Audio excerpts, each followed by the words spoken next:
Chapter 26. As evening drew on, the clenching agonies of dread closed in upon Nathaniel. Pacing about his room like a panther in a cage, he felt as if he was trapped in a dozen different ways. Yes, the door was locked, so he could not physically escape. But this was the least of his problems. At that very moment, his servant Bartimaeus was imprisoned in the tower, being subjected to whatever tortures the high magicians could devise. If it really had caused damage in central London, this was exactly what the demon deserved. But Nathaniel was its master. He was responsible for its crimes. And that meant the magicians would be looking for him too. Under torture, the threat of perpetual confinement would be forgotten. Bartimaeus would tell them Nathaniel's name, and the police would come to call. And then, with a shiver of fear, Nathaniel remembered the injuries Sholto Pin had displayed the evening before. The consequences would not be pleasant. Even if by some miracle Bartimaeus kept quiet, there was Underwood to deal with too. Already Nathaniel's master had promised to disown him, and perhaps worse. Now he only had to read the scribbled notes he had removed from Nathaniel's room to discover precisely what his apprentice had summoned. Then he would demand the full story. Nathaniel shuddered to guess what methods of persuasion he might use. What could he do? Mrs. Underwood had suggested a way out. She had advised him simply to tell the truth. But the thought of revealing his secrets to his master's spite and sarcasm made Nathaniel feel physically sick. Thrusting the dilemma aside, Nathaniel summoned the weary imp, and, ignoring its protest, sent it out to spy on the Tower of London once more. From a safe distance, he watched in awe as an angry horde of green-winged demons spiraled like locusts above the parapets, then suddenly dispersed in all directions across the darkening sky. "Impressive, that is," the scrying glass commented. "Real class. You don't mess with them high-level jinn. Who knows?" it added. "Maybe some of them are coming for you." "Find Underwood," Nathaniel snarled. "Where is he and what is he doing?" "Why, aren't we in a bait? Let's see. Arthur Underwood. Nope. Sorry. He's in the tower, too. Can't get access. But we can speculate, can't we?" The imp chuckled. "He's probably talking to your Bartimaeus pal right now." Further observation of the tower was obviously useless. Nathaniel tossed the disc under the bed. It was no good. He would have to come clean about everything. He would have to tell his master, someone he had no respect for, who had failed to protect him, who had cowered and sniveled before Lovelace. Nathaniel could well imagine how Underwood's fury would be expressed. In sneers and jibes and fears for his own petty reputation. And as for what would happen then? Perhaps an hour later, he caught the echo of a door slamming somewhere below. He froze, listening for his master's dreaded footsteps on the stair. But for a long while, no one came. And when the key did turn in the lock, he knew already from the gentle wheezing that it was Mrs. Underwood outside. She carried a small tea tray with a glass of milk and a rather curled tomato and cucumber sandwich. "I'm sorry this is late, John," she said. "Your food's been ready for ages, but your master came home before I could bring it up." She took a deep breath. "I mustn't stop. Things are a little hectic downstairs." What's happening, Mrs. Underwood?" "Eat your sandwich. There's a good boy. It looks like you need it. You're quite pale. It won't be long before your master calls you, I'm sure." "But did he say anything?" "Heavens, John! Will you never stop asking questions? He said a great deal, but nothing that I'm going to share with you now. There's a pan of water on downstairs, and I have to make him something quickly. Eat your sandwich, dear." "Is my master—" "He's locked himself in his study with orders not to be disturbed. apart from his food, of course. There's quite an emergency on. An emergency? In that instant, Nathaniel came to a sudden decision. Mrs. Underwood was the only person he could trust, the only person who truly cared. He would tell her everything. About the amulet, about Lovelace. She would help him with Underwood, even with the police if necessary. He didn't know how, but she would make everything all right. Mrs. Underwood. She held up a hand. Not now, John. I haven't time. But, Mrs. Underwood, I really need not a word more. I have to go. And with a harassed smile, she went. The door shut. The key turned. Nathaniel was left staring after her. For an instant, he felt as if he were about to cry. Then, a stubborn anger swelled inside him. Was he some naughty child to be left moping in the attic while his punishment was prepared? No. He was a magician. He would not be ignored. All his equipment had been taken. He had nothing left except the scrying glass, and all that he could do was look.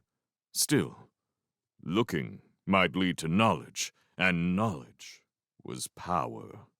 Nathaniel took a bite of the curling sandwich and instantly regretted it. Setting the plate aside, he crossed to the skylight and looked out at London's carpeting of yellow lights stretching away under the night sky. Surely if Bartimaeus had mentioned his name, Underwood or the police would have collared him by now. It was curious. And this emergency, was it related to Bartimaeus or not? Underwood was below, doubtless on the phone. The solution was simple. A little spying would swiftly clear up the matter. Nathaniel retrieved the scrying glass. My master is in his study. Go close so that I see all. Moreover, listen and relay everything he says directly and accurately to me. Who's a little sneak, then? Sorry. Fair enough. Your morals are none of my business. Here we go, then. The center of the disc cleared. In its place, a strong, clear view of his master's study. Underwood sat in his leather chair, hunched forward with both elbows on his desk. One hand was clutching the telephone receiver. The other waved and gesticulated as he talked. The imp drew closer. Now, the agitation on Underwood's face became clear. He was plainly shouting. Nathaniel rapped the disc. What's he saying? The imp's voice began in the middle of a sentence. There was a slight delay between Underwood's lips moving and the sound reaching Nathaniel, but he could see the imp was reporting accurately. Telling me all three escaped, leaving dozens of casualties. It's unheard of. Whitwell and Duval must answer for this. Yes, well, I do feel strongly, Grigori. This is a significant blow to my inquiries. I was intending to interrogate it myself.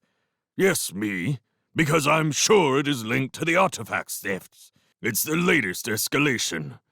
Everyone knows the finest objects are held at pins. It was hoping to steal them. Well, yes, it would mean a magician was involved. Yes, I know that's unlikely. Even so, this was one of my best leads. The only lead, to be truthful. But what do you expect when I'm given no funding? What about their identities?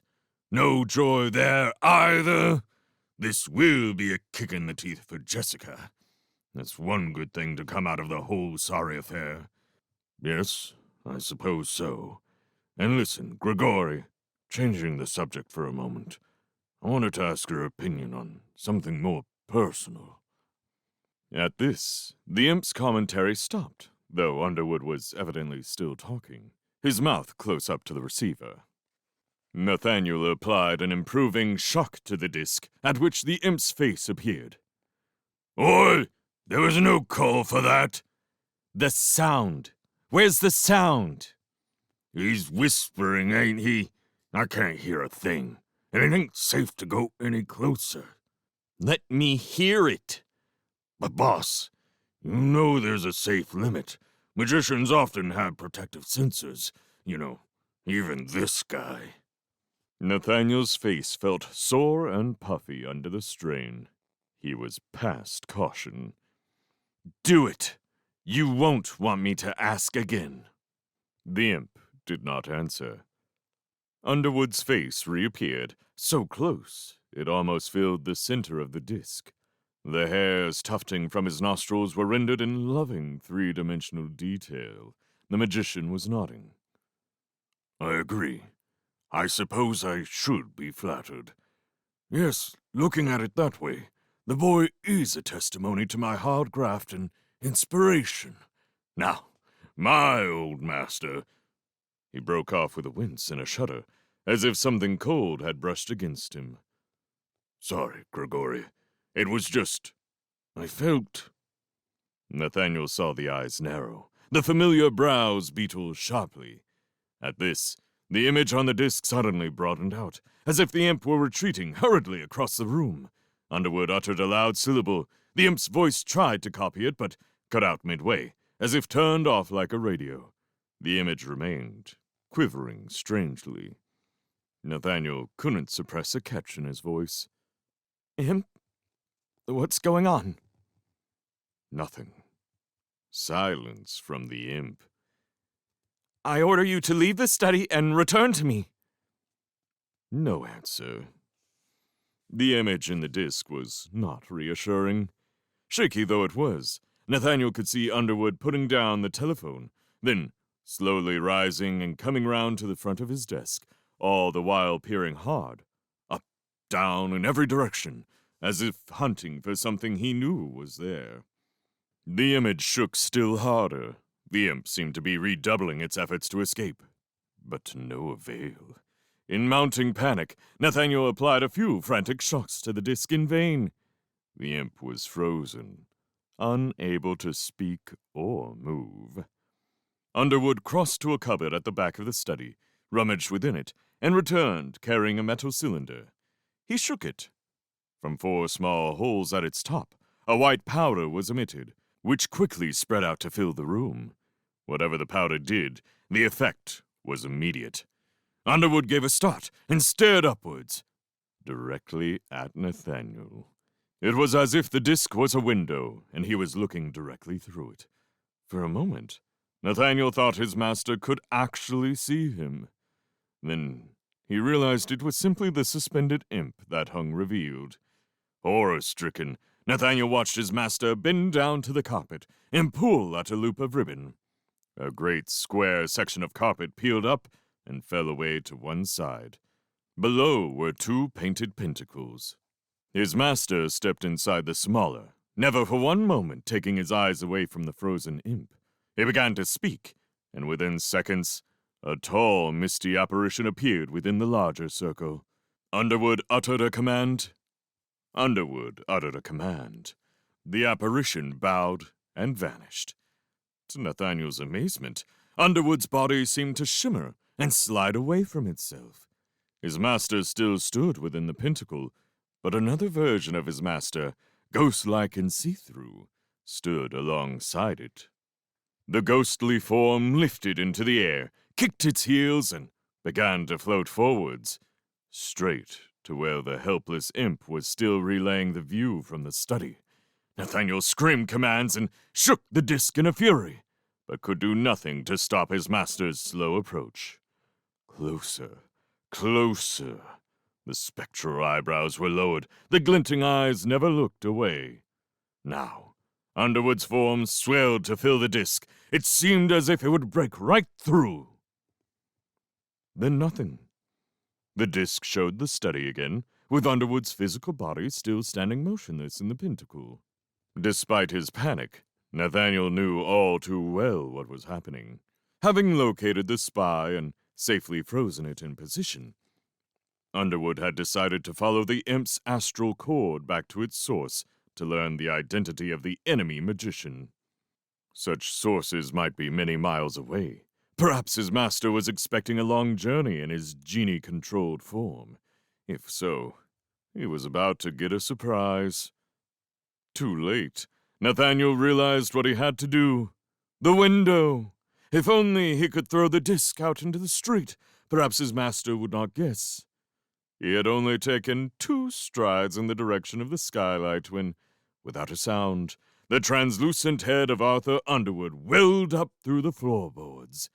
It was see-through and glowing with a greenish phosphorescence. The tip of the dilapidated beard extended into the floor. Slowly, slowly, the head revolved through 90 degrees, until at last it caught sight of Nathaniel standing above it, holding the scrying glass in his hands. At this, an expression appeared on his master's face that Nathaniel had never seen before. It was not the familiar look of impatient disdain that had long characterized Underwood's tutelage. It was not even the fury he had witnessed that morning, following the discovery in his room.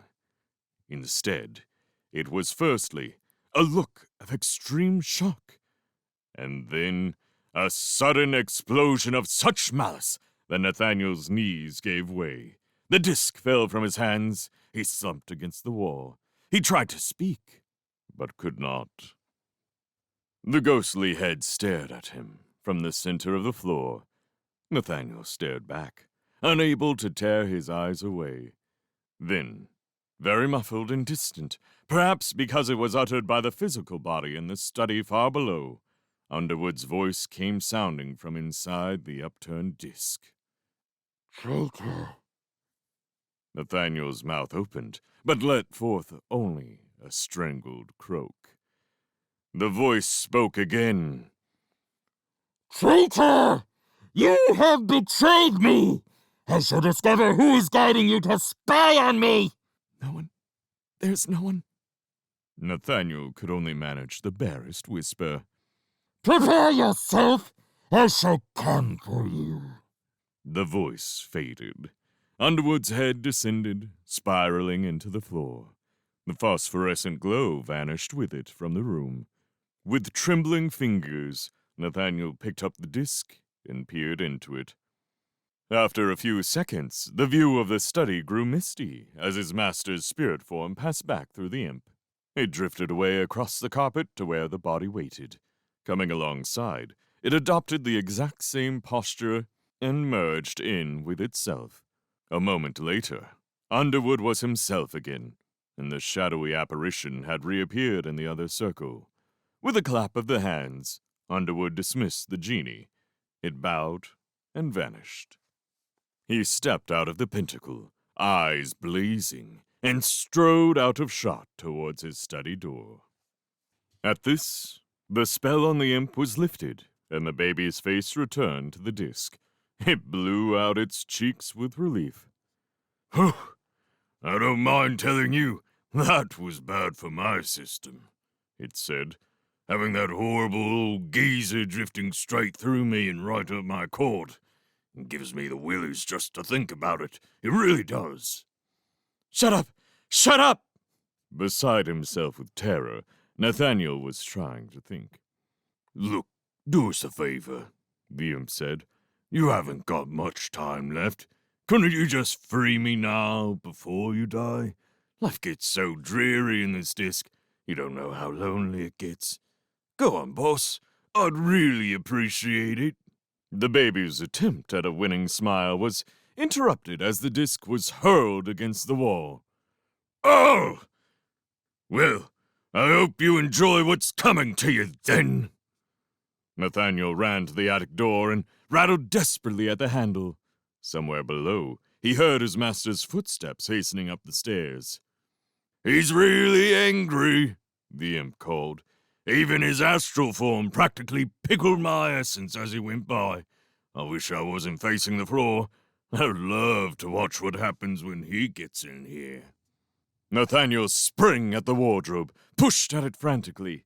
He planned to push it in front of the door, to block the way in. Too heavy. He hadn't the strength. His breathing came in fits and gasps. "What's the matter?" the imp asked. "You're a big magician now. Call something up to save your skin. An afrit, maybe? That should do the job. Or what about that Bartimaeus you're so obsessed with? Where's he when you need him?" With a sob, Nathaniel stumbled back into the center of the room. and turned slowly to face the door. Nasty, ain't it? The imp's voice dripped with satisfaction. Being at someone else's mercy. Now you know what it feels like. Face it, kid. You're on your own. You've got no one there to help you. Something tapped on the skylight window. After an instant in which his heart nearly stopped, Nathaniel looked. A disheveled pigeon was sitting beyond the glass, gesticulating urgently with both wings. In doubt, Nathaniel stepped closer. Bartimaeus? The pigeon rapped its beak several times against the pane. Nathaniel raised his hand to undo the catch. A key rattled in a lock. With a bang, the bedroom door burst open. Underwood stood there, his face pink with exertion, and framed by a furious white mane of hair and beard. Nathaniel's arm dropped to his side. He turned to his master. The pigeon had vanished from the window. It took Underwood a moment to regain his breath. Miserable boy! Who is controlling you? Which of my enemies? Nathaniel could feel his whole body trembling, but he forced himself to stand stock still and look his master in the eye. No one, sir. Is it Duval, or Mortensen, or Lovelace? Nathaniel's lip curled at the last name. None of those, sir. Who taught you to make the glass? Who told you to spy on me? Despite his fear, anger flared in Nathaniel's heart. He spoke with contempt. Will you not take my word? I have already said there is no one. Even now you continue your lies. Very well. Take a last look at this room. You will not be returning here. We will go to my study, where you will enjoy the company of my imps until your tongue is loosened. Come! Nathaniel hesitated, but there was no help for it. His master's hand descended on his shoulder and clamped it like a vice. Almost bodily, he was propelled out of the door and down the attic stairs. On the first landing, Mrs. Underwood met them, in haste and out of breath. When she saw Nathaniel's hapless posture and the fury on her husband's face, her eyes widened with distress, but she did not comment. Arthur, She panted. there is a visitor to see you. I haven't time. This boy, it's a matter of the greatest urgency, he says. Who? Who says? Simon Lovelace, Arthur. He practically showed himself in.